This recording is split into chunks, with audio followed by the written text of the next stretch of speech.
These are two subjects that at first glance might seem to you like they're completely unrelated, even to the point of being at odds with one another. Yet there is a common thread that unites both of them, and that is that each has seen a tremendous increase in support for its position over the last 10 or 12 years.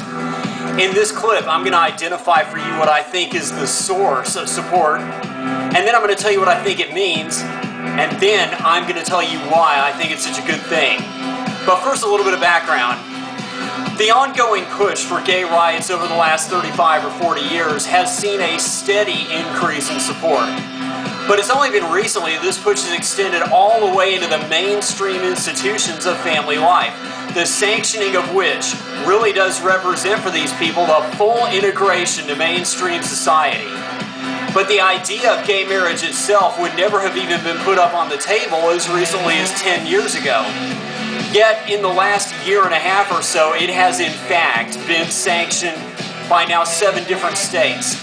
The two biggest surprises being the state of Iowa for voting it up and the state of California for voting it down. But that's neither here nor there. The real takeaway in this is that public attitudes are changing to become much, much more sympathetic to even supportive of alternative lifestyles in general and gay marriage in particular. But then again, why shouldn't they? The two biggest arguments against this simply don't hold up. The first being that it somehow threatens straight marriage. Well, the stupidity of that just speaks for itself. And the second, that no society has ever sanctioned it, really is just one more reason why we should.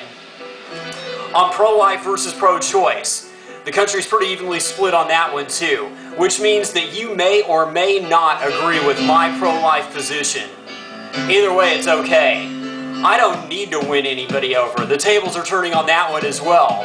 And with the advent of the sonogram, as more and more expectant parents-to-be get a chance to see their child in a whole new light for what it really is, an honest-to-God real-life person who just hasn't been born yet. And as these images are broadcasted through social media, more and more hearts and minds are changing.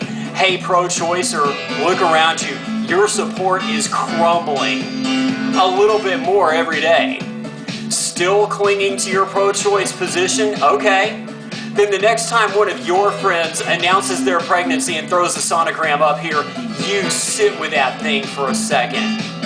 And I mean really take it in for a minute. Just look at it. Then you come back in here and try to tell me that that's not a real person. Statistically, you probably won't be able to do it. The common thread running through both of these is the kids themselves. While on the one hand, they really do raise our respect for life just by their very presence. On the other hand, as more and more same-sex couples take the final step of adopting kids of their own, society becomes much more comfortable with this, as well as with alternative lifestyles in general. And on so many other fronts, it is the kids who are raising the consciousness to a whole new level. This should come as a surprise to nobody. Or have you forgotten all about the way we push the collective consciousness to a level that was so far beyond anything our parents could have ever even dared to imagine? Well, guess what? The push goes on, as evidenced in everything from today's social media to the very heaviest of today's new rock to our whole entire pop culture all the way up and down the line. It's never going to stop.